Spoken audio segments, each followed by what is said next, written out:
to today's video. In this video, we are going to be working on another Mystery Skulls t-shirt design, this time with Arthur, as I go over the process of coloring in this design. If you have happened to miss my previous MSA video, going over line art as well as vector layers, I will be sure to leave a link in the description below just for you. Now when it comes to how Clip Studio Paint uses vector lines, not only do you have more control over your line art, but you also gain the added benefits of reference layers, the bucket tool slash selection tool, and even getting some special things just for your brushes and your pen tools. I have a specific setup with my bucket tool and my mapping pen that help me fill out the layers quickly, and as you can see, the result is almost like a lineless artwork. This is because I am using a tool setting that can be applied by going into your sub-tool details and clicking this little checkbox. Once you do that, you can adjust the settings of the overflow to suit your needs. Just remember to turn on the multiple reference option and set your vector layer to a reference layer by clicking the little icon that looks like a lighthouse here, and then you can color in your raster layer. If you don't, then you'll end up filling up your whole page with color, which is probably not what you wanted to do. This next part of the process is dealing with one of the other layer features, specifically clipping layers.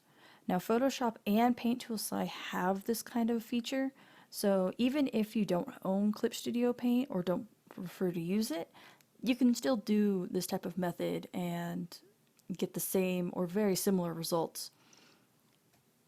There is a distinct difference between using a clipping layer versus using a masking layer. Masking layers allow you to erase what's within the layer that is masking, while clipping layers allow you to color over things that are under it without harming the layer under it. Understanding how to use the different layer settings will allow you to make your workflow far more efficient and get to the parts of the drawing that you enjoy the most.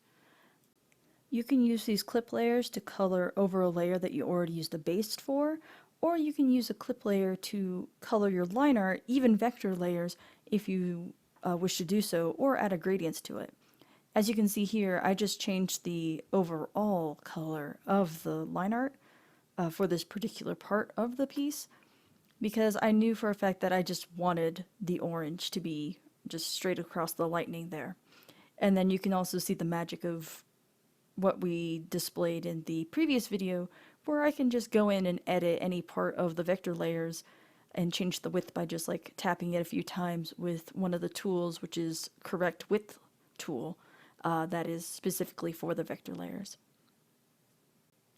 Now I won't be able to cover the entirety of my coloring process from this particular design in this video.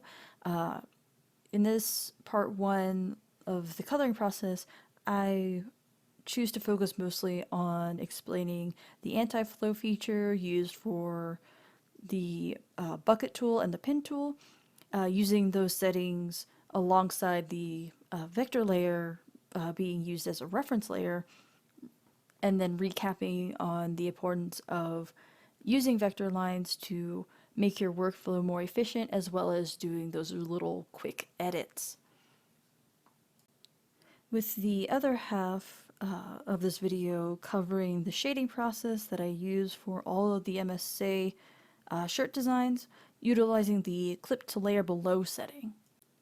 Now, if you don't know where to find the clip setting, it is this button right here, right next to your lighthouse / reference layer button, that allows you to toggle it on and off whenever you want to. The layer itself works the same as any other raster layer, where you can change the opacity, the type of filter that you have on it to like multiply, overlay, stuff like that. It uses the same exact functions as any of your other layers do. The only thing is that it does exactly what it says. It clips to the layer below it. What it means by that is that you can have your base colors set down, and then you can have a clip layer just above it use a multiply layer like I have for the shading here, and you can color over that and adjust the shading of that without directly drawing onto the layer below it. Now, this doesn't really work well for like blending colors together if you have more of a painterly style. It works specifically just to color on top of another layer without having to worry about using a masking layer, for instance. Where I use two of the colors from the color palette that I am using to shade the shadows in all of the picture. The two colors I will be using is the orange of his vest as well as the green from the arm. And I don't mean his mechanical arm, I mean the shadowy arm. Those are the two main colors that I use for shading in his body and the rest of his picture, is because they're not only just like contrasting colors that will create a nice rich brown color when blended together properly, but it also just helps tie in all the themes of the rest of the design. This doesn't quite work with every single thing that you're going to do in art. It just works with these particular characters because Mystery Skull's team, with Mystery Ben and the rest of the crew, throughout many variations of color testing, they found these colors. And so using these two colors, I'm sure there's a technical term for this, but what I like to personally call spotlight colors, or spot colors for short, I can continue throughout the whole entire project with this set color method in mind, without worrying too much about my style shifting midway through the project. So everything will be more consistent when I'm going into the other parts of the project, like working on Lewis and Mystery, who have very different color palettes to Arthur here and Vivi. Again, this isn't a substitute or a cheat to avoid learning color theory. It just works with in this instance where a team of people have already done the testing and stuff for you. Color theory can take years to get a handle on, so if you are still in the process of developing your eye for color, or just struggling with a piece that you're not sure about the colors for, be sure to use your references, or take references from video games or animations, because, again, like, they already had a team that found out all the colors that work for their game, so they can work for you too. So easing the stress on trying to find particular colors or the perfect set of colors will be very helpful by using your references. But in this particular instance, I am using just two colors that are from the actual piece itself and the color palette that I'm using to shade in the whole entire piece. Now, when I am shading, I use all of my favorite brushes, and I will be sure to put a link to my Discord down below. If you wanted these brushes, I actually have them in the tutorial and tools section in my Discord that are free to upload and use on your own Clip Studio Paint if you wanted to test them out. But yes, my favorite brushes that I like using is the first one, and then the smudge brush, and then the dark pencil. I use the dark pencil to help block in the colors and shapes, and then I use a mixture of the fave brush, the fave pencil, as well as the smudge pencil to help blend in the colors together, just to get that nice little mid-tone between the orange and the green, as well as use it to erase. You can kind of see how much I am toggling between using the colors as well as the clear in Clip Studio, and you can do this in Paint Toolsai as well as Photoshop, and the quick keys are X and C respectively. The X quick key helps you switch and toggle between colors, while the C quick key helps you toggle between color and clear. So you can actually use your brush at all times without having to touch the eraser tool at all whatsoever.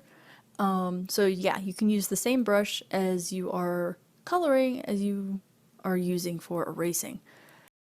So just to quickly recap on what I am exactly doing here with these layers is that I'm using the clipping layer to color on top of the base colors that I have, and then adjusting the clip layer to be a multiply layer, and then using two colors that relate to the character and the themes that I have around the character to shade in the base colors.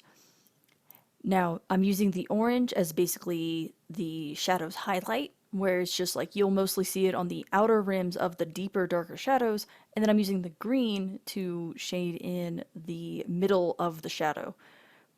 When I'm using this method, I prefer to erase the inside of the shadow after I put down these blocks of color. My favorite brushes to use are my pencil brushes when I'm doing this type of technique. And I'll be sure to leave a link to my Discord in the description down below that will lead you to my brush set if you wanted to download it and test it for yourself through Clip Studio. Sorry, people on Sci and Photoshop, I don't really have the brushes ready for you guys. But yes, I am just like using very sharp lines to define the shadows, blocking those in, and then using the smudge pencil, which is my blending pencil, to go in and blend the color either by erasing it, by using the clear toggle, by hitting C. I believe Photoshop and Paint Tool Sci both have this feature as well.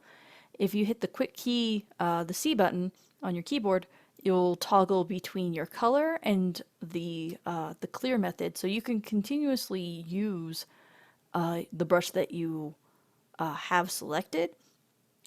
But you can also use it as your eraser tool, so you can never you don't really need to use the eraser tool when you're toggling between your brush, your clear brush, and your color brush.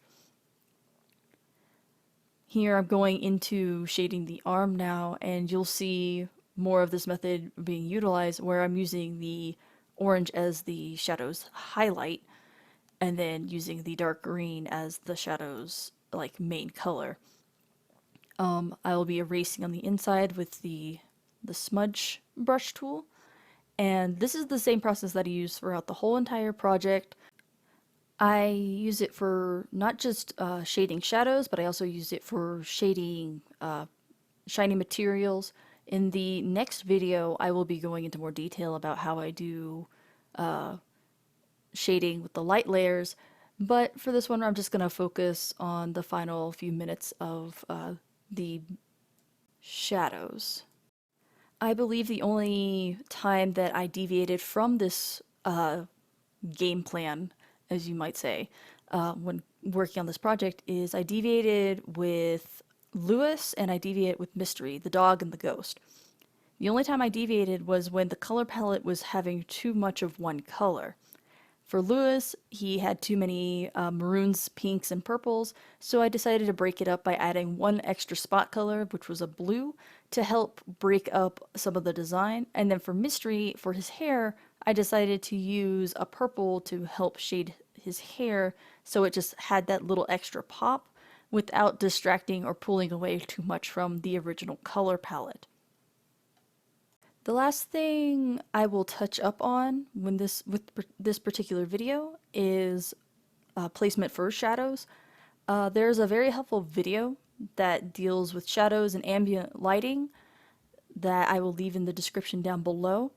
But basically, you want to make sure that your shadows flow with the shape of whatever you're putting it on.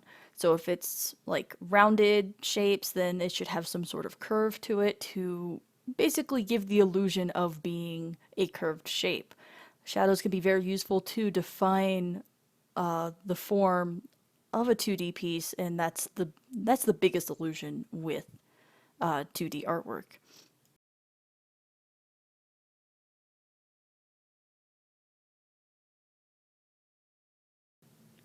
Thank you guys for watching this video. I would like to give special thanks to Mystery Skulls and Ben for creating such outstanding content, as well as my Patreons with their continuous support. If you would like any of this merch for yourself, I have left links down below in the description. And until next time, stay awesome, and I will see you in the next video.